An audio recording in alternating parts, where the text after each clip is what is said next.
Dans la première partie, nous avons vu comment l'Europe s'est construite dans l'opacité et nous sommes à présent dans une situation de servitude.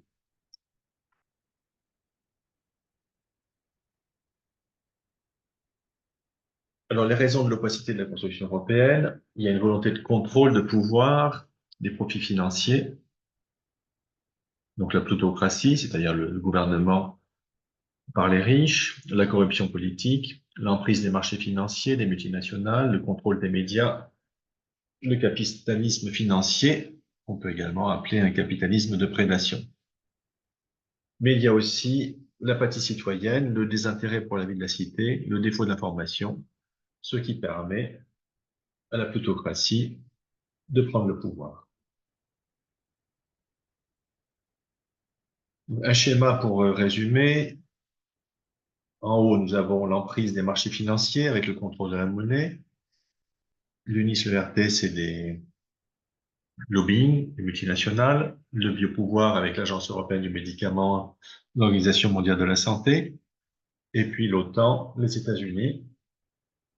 Donc toutes ces institutions ont le contrôle sur l'Europe par l'entremise de la Commission européenne, de la Cour de justice, de la Banque centrale européenne, qui contrôle les États et qui induisent paupérisation, dette, contrôle social, économie de guerre.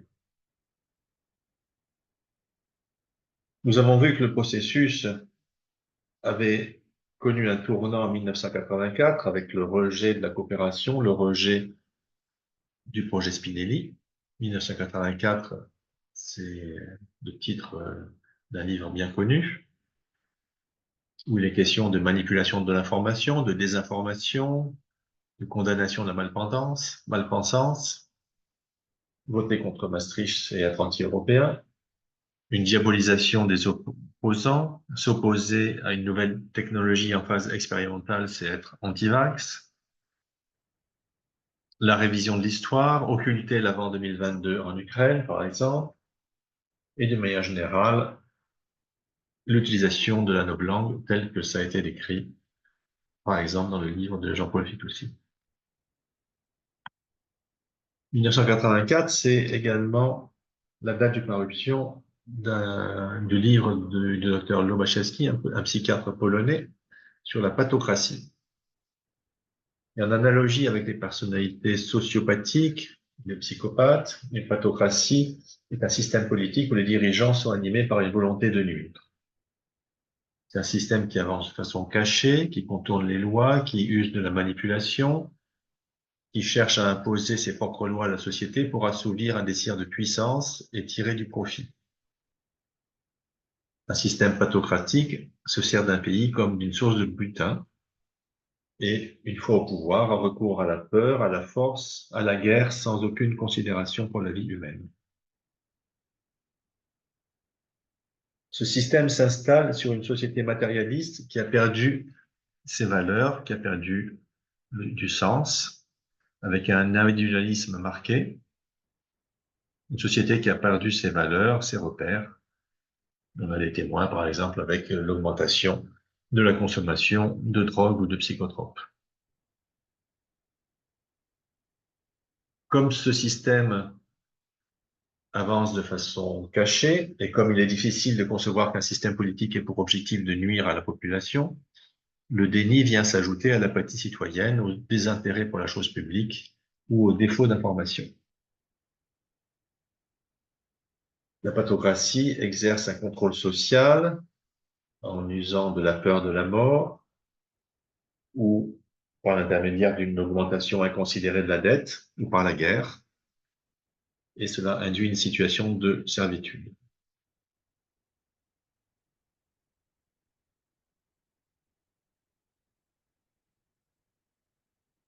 Si on reprend depuis en bas, 1984, donc il y avait 10 pays à l'époque dans l'Europe, le traité Spinelli, élaboré par le Parlement européen, est refusé. 1986, l'acte unique, c'est la pensée unique en économie.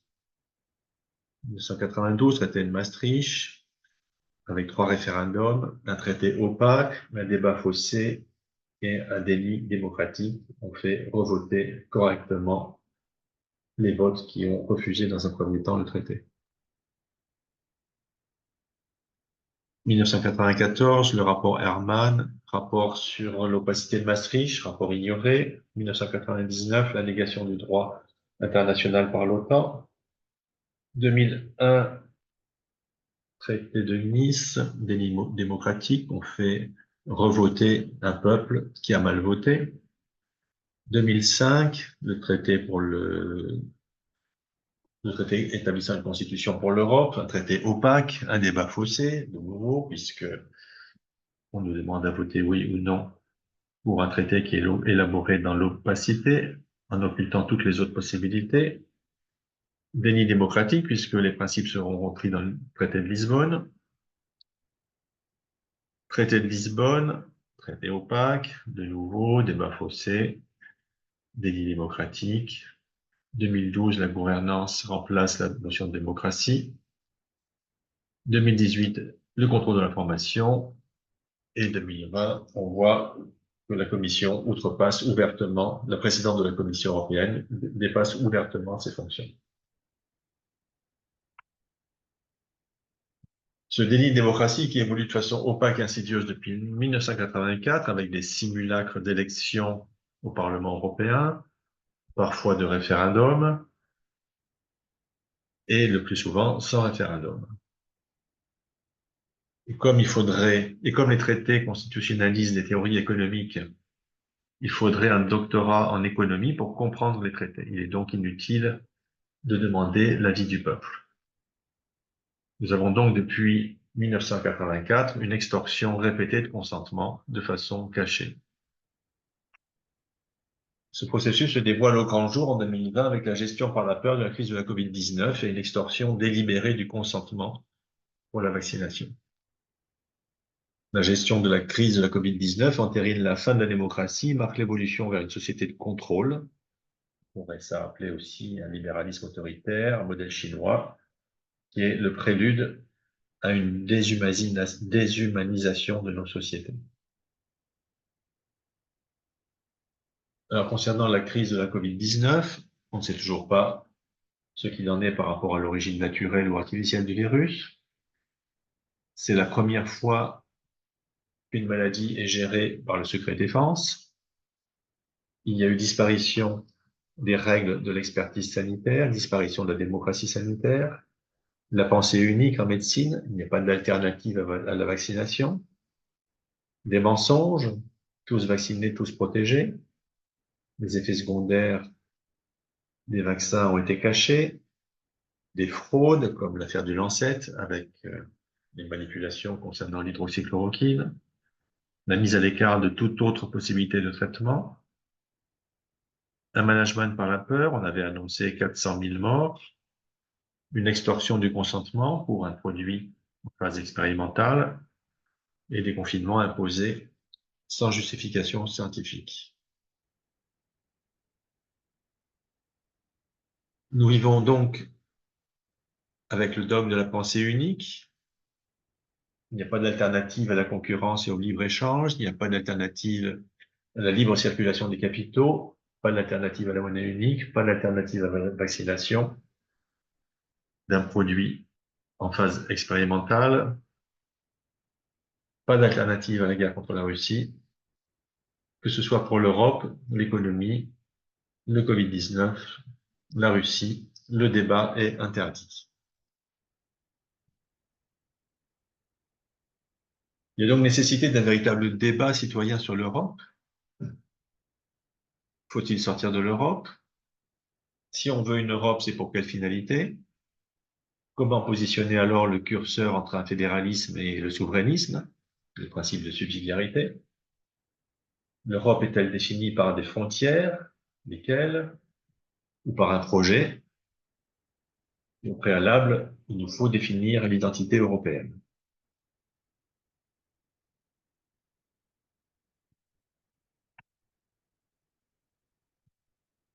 On n'a pas beaucoup d'éléments sur l'identité européenne.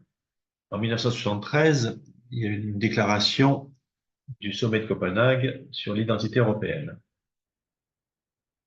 Il résulte que l'identité européenne reste un concept flou, On parle simplement de valeurs et de pratiques démocratiques et du caractère dynamique de la construction européenne.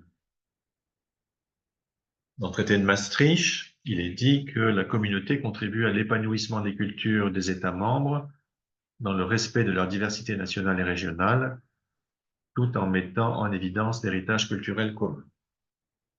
Et le traité de Lisbonne mentionne les héritages culturels, religieux et humanistes de l'Europe, à partir desquels se sont développées des valeurs universelles, droits de la personne humaine, liberté, démocratie, état de droit. Alors pour commencer, on peut décrire l'évolution de l'Europe au travers de trois grandes phases de mutation. La première a lieu en Grèce, avec la naissance de la démocratie, la philosophie, le travail sur soi, avec comme prolongement l'Empire romain, la mise en place du droit écrit, et le christianisme va structurer l'Europe au Moyen Âge. Ensuite, on a une deuxième grande phase de mutation avec la naissance des universités, la Renaissance, la Réforme, puis la révolution industrielle qui aboutit au productivisme et au scientisme.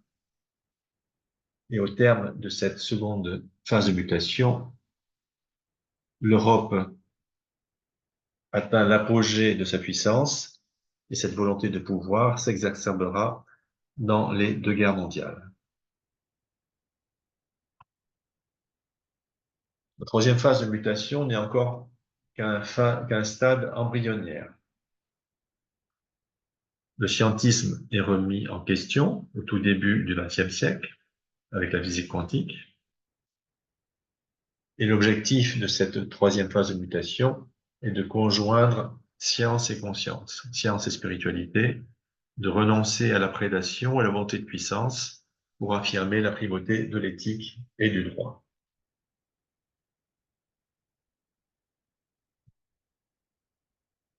On peut également définir l'Europe à travers la notion d'exogamie. En Europe, le christianisme a progressivement imposé le mariage exogame, le mariage entre membres de tribus différentes, et la prohibition de l'inceste donne la possibilité de créer des liens avec les tribus voisines. Et pour définir l'Europe, Kolakowski parle d'un processus d'autocritique qui donne naissance à l'effort de sortir de la clôture ethnocentrique. C'est donc la sortie d'un monde clos avec un processus d'ouverture au monde. Pour d'autres penseurs, selon Karl Jaspers, pour toute prise de position, l'Europe a elle-même développé la position inverse. L'Europe, c'est la coexistence des contraires, des antagonismes et des complémentarités. Toute idée née en Europe possède son contraire et en est inséparable. De manière un peu similaire, Edgar Morin définit l'Europe comme un complexe dont le propre est d'assembler sans les confondre les plus grandes diversités et d'associer les contraires de façon non séparable.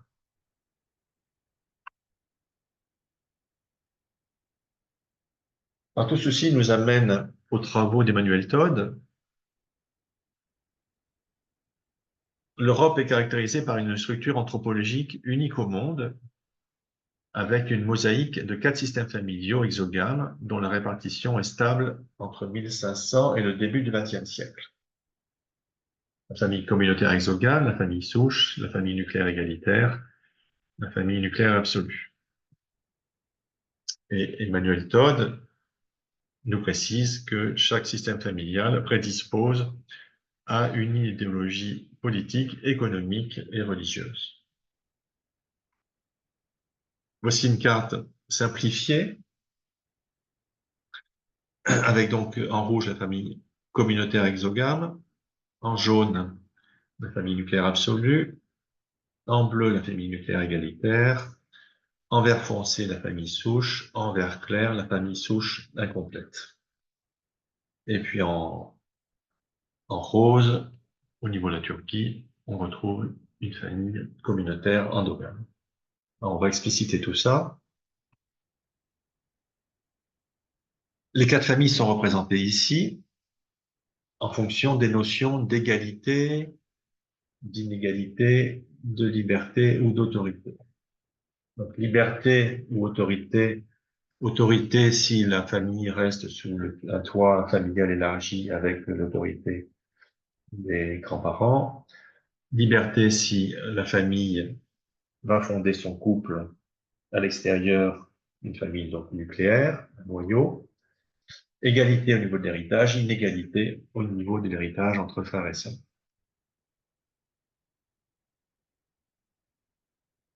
La famille souche est de type autoritaire communautaire, avec le respect du père, autoritaire donc, et le droit d'aînesse, côté inégalité. C'est une famille qui a prédisposé à la réforme, à la social-démocratie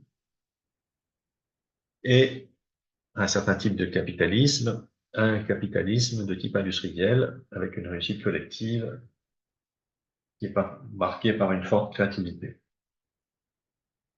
La famille nucléaire égalitaire est structurée sur la notion de liberté et d'égalité.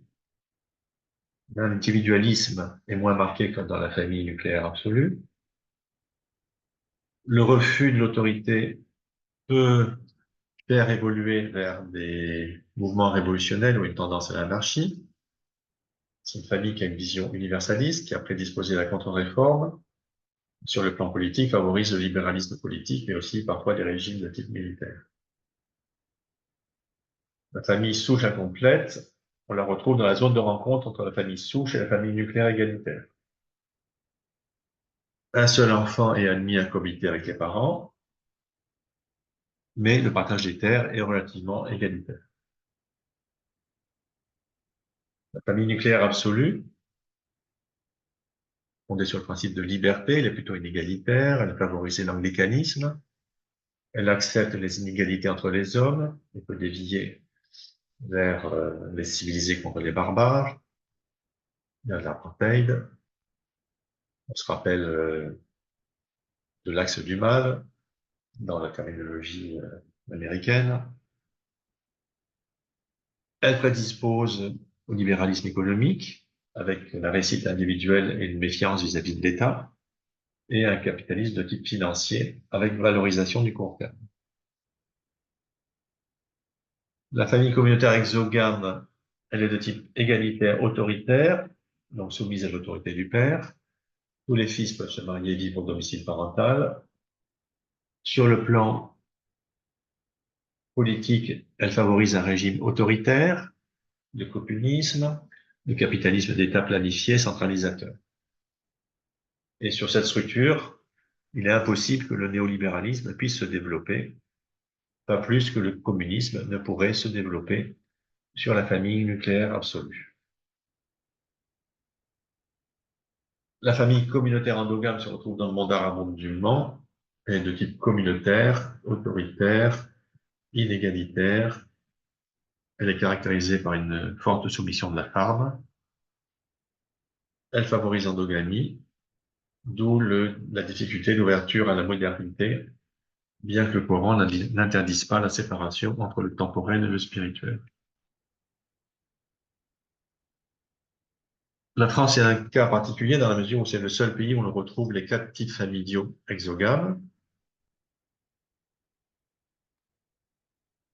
L'Europe des 6 regroupe également les 4 types familiaux exogames, et la famille nucléaire absolue était la moins représentée, surtout avant 73,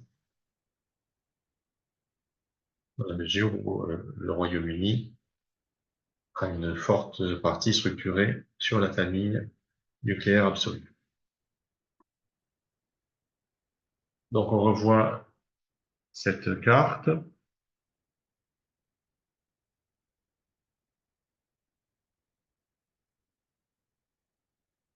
Et donc la finalité de la construction européenne, c'est de construire une Europe dont la finalité soit étroitement reliée au respect de l'identité européenne. Nous avons donc 2 couples d'opposés, 4 types familiaux structurés en 2 couples d'opposés. Premier couple d'opposés entre la famille nucléaire absolue et la famille communautaire exogame. La famille nucléaire absolue favorise le néolibéralisme, la famille communautaire exogame favorise le communisme. Sur la carte, ces 2 familles sont très éloignées l'une de l'autre. L'autre couple d'opposés entre la famille nucléaire égalitaire et la famille souche. La famille nucléaire égalitaire, qui favorise liberté, tendance révolutionnaire, la famille souche, qui favorise organisation structurée et disciplinée. Sur la carte, elles sont en contact et on retrouve dans la zone de rencontre la famille souche incomplète. Donc, famille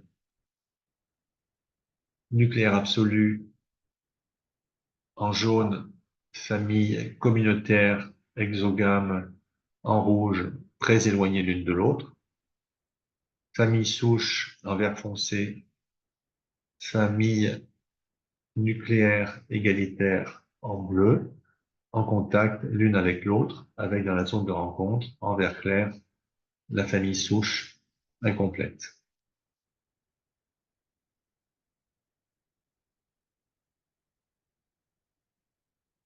Nous avons donc quatre visions de la réalité. Chaque type familial prédispose à un système religieux, à une idéologie économique et politique. Les quatre types familiaux, les quatre systèmes familiaux représentent quatre facettes, quatre façons différentes d'aborder la réalité. Et la prise en compte des quatre types familiaux permet de développer un dialogue avec les différentes cultures et civilisations du monde, au lieu d'établir un rapport de pouvoir et de prédation.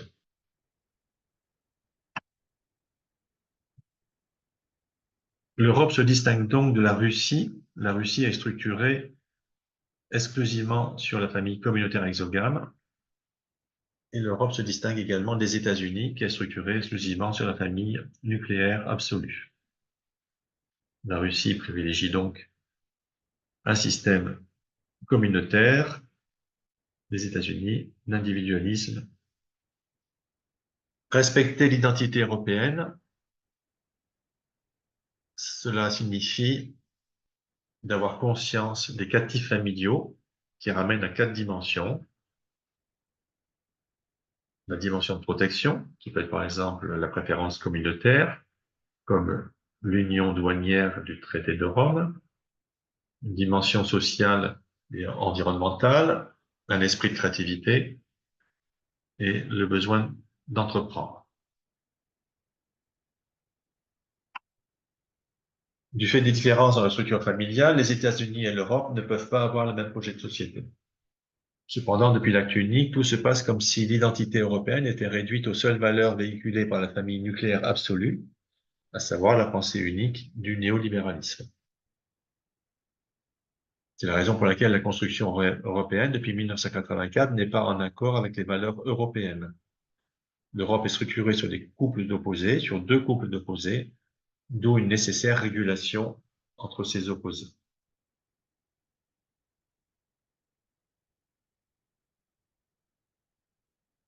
Les opposés peuvent être en conflit ou en conjonction. Si les opposés sont en conflit, cela aboutit à une situation telle que l'opposition entre l'extrême centre, la pensée unique, le social-libéralisme d'un côté, et de l'autre côté, l'extrême gauche et l'extrême droite. Ou bien, comme on l'a vu en 91, une guerre entre la Croatie, structurée sur la famille souche, comme en Allemagne, et la Serbie, structurée sur la famille communautaire exogame, comme en Russie. Ou bien, depuis 2004, le conflit entre la partie orientale de l'Ukraine, tournée vers la Russie, et sa partie occidentale, tournée vers les États-Unis. Puis nous avons aussi, depuis 1974, un conflit non résolu entre la partie sud de Chypre, tournée vers l'Union européenne, et la partie nord de Chypre, tournée vers la Turquie. Nous avons là une opposition entre exogamie et endogamie. Si on se place dans ce contexte du conflit des opposés, l'immigration en provenance du Proche-Orient pourrait provoquer une situation explosive du fait de la rencontre entre, du côté européen, un individualisme et un matérialisme poussé à l'extrême, et de l'autre côté, un islam politique tenté de se replier sur une vision intégriste.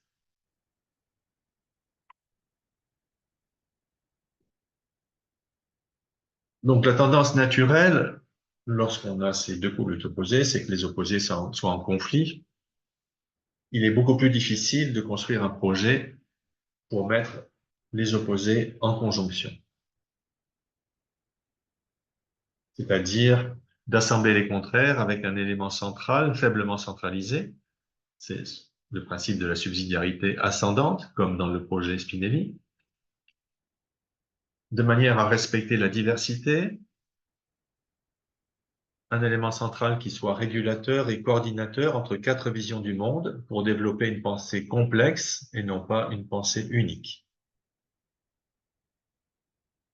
La régulation et la coopération sont nécessaires également pour alimenter la paix.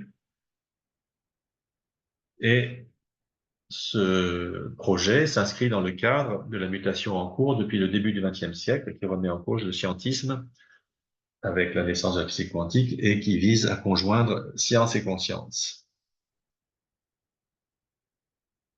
Donc, dans ce contexte de la conjonction des opposés, avec l'immigration en provenance du Proche-Orient, il y a une possible rencontre entre, du côté européen, un projet politique basé sur la coopération, l'éthique, le développement de l'humain, la prise en compte de l'ensemble des besoins d'un être humain, depuis les besoins de base jusqu'aux besoins spirituels. Tout ça, c'est détaillé dans la pyramide de Maslow. Et de l'autre côté, la pratique d'un islam susceptible de s'ouvrir à la modernité.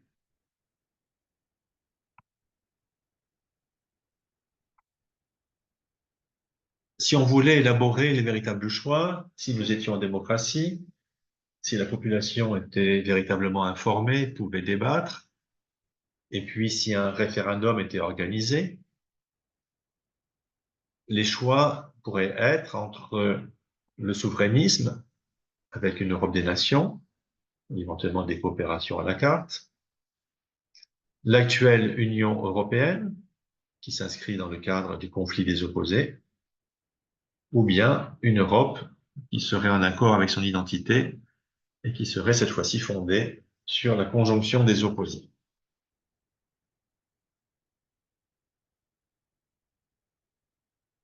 Le choix de la continuité de l'actuelle Union européenne, c'est la direction imposée vers laquelle on nous entraîne depuis 1984, depuis le refus du traité Spinelli, avec comme objectif le grand marché, le libre-échange, la libéralisation des capitaux, la pensée unique, le modèle néolibéral, une fuite en avant dans les élargissements, la disparition de la démocratie, la vassalisation vis-à-vis des États-Unis.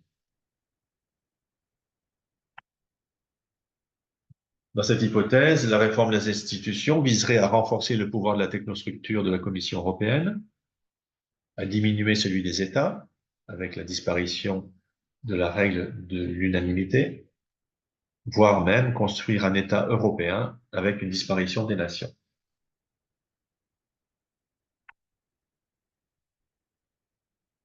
Il reste deux autres choix qui visent tous les deux à se libérer de la servitude de l'Union européenne, du carcan de la technostructure de la Commission européenne, qui se mêle de tout, depuis la politique vaccinale jusqu'à la politique étrangère.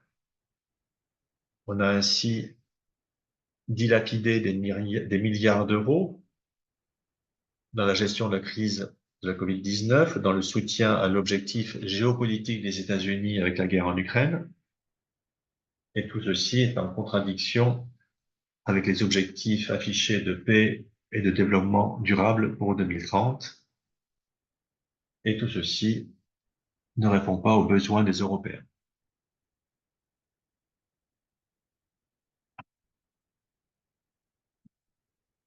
Il s'agirait alors de se libérer d'un libre-échange dogmatique, d'assurer une souveraineté dans des domaines stratégiques comme l'alimentation, la santé, la production de médicaments, d'attribuer à la collectivité les gains issus de la création monétaire, de financer des grands travaux, la croissance verte par la création monétaire, de lutter contre la criminalité financière, la corruption, les conflits d'intérêts, et de construire une Europe indépendante, tant vis-à-vis des États-Unis que de la Russie, dans un monde multipolaire fondé sur le respect du droit international.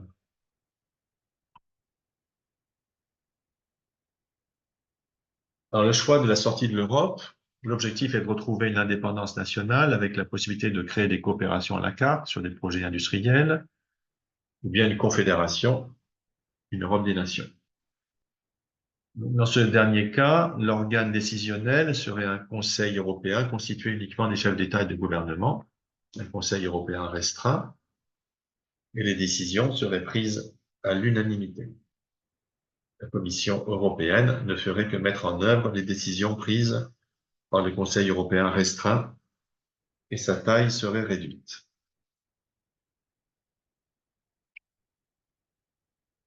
Reste enfin la dernière solution, l'Europe et la conjonction des opposés.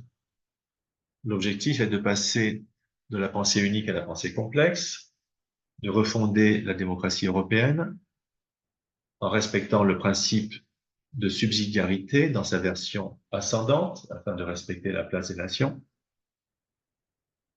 d'être structuré avec un respect de l'éthique et du droit et un principe de coopération. Dans cette hypothèse, il faudrait inventer de nouvelles formes de démocratie avec de réels contre-pouvoirs. Donc voici une proposition de réforme avec des institutions qui consisterait en un Conseil européen élargi avec d'une part une composante nationale, les chefs d'État et de gouvernement, et d'autre part une composante européenne qui pourrait être basée sur une organisation du pouvoir en adéquation avec la notion de conjonction des opposés. Et c'est ce que propose le concept de la double démocratie. Donc, ce concept, il a été avancé par le docteur Philippe Courpaillin dans une conférence en novembre 1980 et puis développé dans le livre que nous avons publié ensemble en 1993. C'est un modèle visant à approfondir la notion de démocratie tout en reflétant la structuration de l'Europe sur des couples d'opposés. Il peut s'appliquer à l'Europe, mais aussi à un pays. Dans un premier temps, il s'agit de séparer les fonctions liées à un premier couple d'opposés en mettant sur un pied d'égalité tout ce qui concerne le social, l'écologie, d'un côté, et de l'autre côté, la dimension économique. Et ensuite, une séparation similaire des fonctions au niveau d'un second couple d'opposés, avec d'un côté la recherche et l'innovation, l'information au service de la population, et de l'autre, la justice, la prospective à long terme, créer un espace de liberté, de sécurité, de justice, la promotion de la paix, la prévention des conflits, le règlement pacifique des différends. Donc nous avons là nos deux couples d'opposés au niveau des fonctions politiques, et au centre, en lien avec chacun des deux couples d'opposés, on retrouverait la monnaie. Concernant la monnaie, il s'agit de gérer une monnaie commune sous contrôle démocratique, tout en laissant une autonomie aux banques centrales nationales, de maîtriser l'inflation et le déficit budgétaire, de mettre la finance au service de l'économie, et cette dernière au service de l'humain et de l'environnement, d'orienter la création monétaire de façon spécifique vers des grands travaux ou vers la transition verte, et enfin de lutter contre la fraude, la criminalité financière, la corruption, les conflits d'intérêts.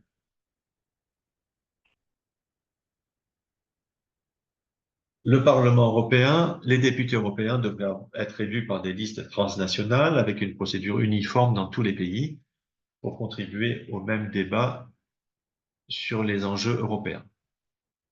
Il faudrait réguler le lobbying. Le Parlement européen pourrait élire deux personnalités politiques, l'une responsable de la dimension économique, marché intérieur, la convergence de la fiscalité pour éviter le dumping fiscal et social, la régulation des mouvements de capitaux, la défense européenne indépendante, la coopération policière, et l'autre responsable d'une dimension sociale, la préservation des écosystèmes, le contrôle de l'Agence européenne du médicament qui serait financée uniquement par un budget européen, la promotion de la santé. Une autre chambre, qui pourrait s'appeler la chambre de la société civile, serait constituée du tissu économique et social avec les employeurs, les travailleurs, activités diverses, un comité d'éthique avec des membres ayant une compétence en matière d'expertise scientifique, de recherche et de méthodologie, des membres du corps enseignant, de la magistrature, des économistes, des intellectuels, des représentants des diverses religions. Et enfin, les organisations non gouvernementales européennes dans différents domaines, éducation, sociale, santé, environnement. Ces membres devraient être élus et non nommés dans chaque État membre. Cette chambre pourrait élire les responsables des trois derniers pouvoirs concernant la recherche, la monnaie et la Cour de justice. On a donc là nos cinq pouvoirs avec deux chambres, le Parlement européen et la Chambre de la société civile. Il y aurait une séparation des pouvoirs entre le social et l'écologie d'une part, la dimension économique d'autre part, et également entre ces deux pouvoirs et les trois autres pouvoirs. Le Conseil européen élargi aurait donc une composante européenne, ces cinq pouvoirs que nous venons de voir, avec la présidence du Parlement européen, la présidence de la Chambre de la société civile. Cette composante européenne aurait un rôle d'orientation et de coordination. La composante nationale, ce serait les chefs d'État et de gouvernement, avec, bien sûr, la nécessité de respecter la place des nations. La Commission européenne deviendrait un organe purement administratif, allégé, uniquement chargé de l'exécution des décisions prises par le Conseil européen élargi. Elle n'aurait plus le droit d'initiative. Le droit d'initiative serait attribué au Parlement européen, à la Chambre de la société civile et au Conseil européen élargi.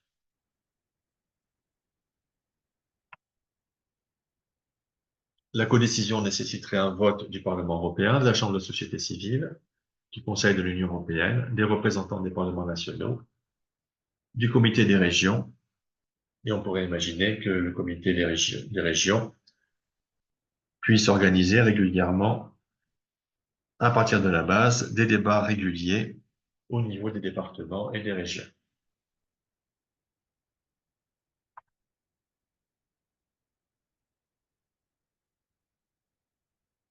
Il s'agit donc de se libérer de la pensée unique en économie, et le comité d'éthique de la Chambre de la société civile aurait comme rôle d'assurer la représentation de tous les courants de pensée en économie au sein d'un conseil économique. De la même façon, pour se libérer d'un vieux pouvoir, le comité d'éthique de la Chambre de la société civile aurait comme rôle de lutter contre les conflits d'intérêts, de faire respecter les règles de l'expertise sanitaire, d'assurer la représentation de tous les courants de pensée au sein d'un conseil scientifique. Et l'Agence européenne du médicament ne devrait plus bénéficier de financement privé. Elle serait par ailleurs placée sous contrôle parlementaire. À l'inverse du pouvoir, il s'agit de mettre en place la promotion de la santé au cœur de toutes les politiques. Donc avec de telles institutions, la crise de Covid-19 aurait été gérée dans la transparence. Un conseil scientifique aurait respecté les règles de l'expertise sanitaire et la démocratie sanitaire. Des études observationnelles auraient été menées en médecine de ville avec l'utilisation de molécules anciennes bien connues pour leur bonne tolérance. Une agence européenne du médicament indépendante de l'industrie pharmaceutique aurait mené une expertise pour donner une autorisation à la commercialisation d'un vaccin sûr et efficace.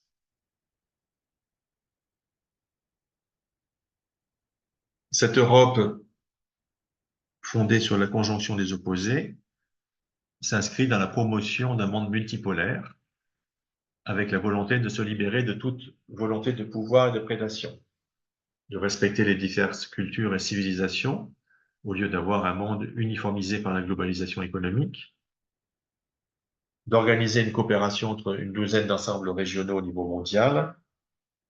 Et cette Europe de la conjonction des opposés, aurait un partenariat équilibré, tant avec les États-Unis que la Russie. Et cette Europe aurait permis de gérer de façon diplomatique le conflit entre l'Ukraine et la Russie.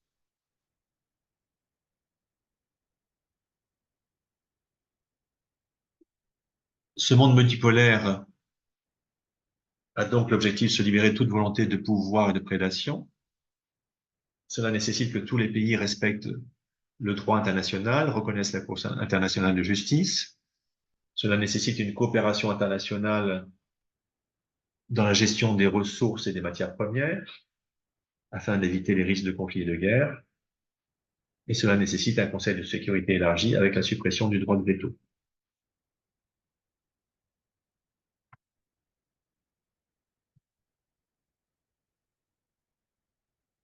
Donc, si nous voulions nous libérer de la servitude et d'un système pathocratique, il faudrait tout d'abord s'informer, se demander si les traités élaborés dans l'opacité sont légitimes à nos yeux, et de ce fait, demander des comptes aux élus par rapport à leurs actes, et demander aux élus à ce qu'une coalition de pays puisse bloquer les institutions européennes, à l'image de la politique de la chaise vide, pour renégocier les traités en collaboration avec la société civile. Cela nécessite une application citoyenne avec des débats citoyens pour élaborer diverses solutions. L'objectif étant de favoriser le progrès humain, véritable antidote au système pathocratique pour humaniser nos sociétés et combiner bien-être matériel et santé spirituelle. De nouveau, en écho à la pyramide de Maslow. D'où l'importance de l'éducation, de développer les compétences psycho-émotionnelles dès l'enfance, d'encourager à la compréhension du fonctionnement de notre esprit pour favoriser un développement harmonieux de la personnalité, avoir un rapport sain avec soi, les autres et notre environnement.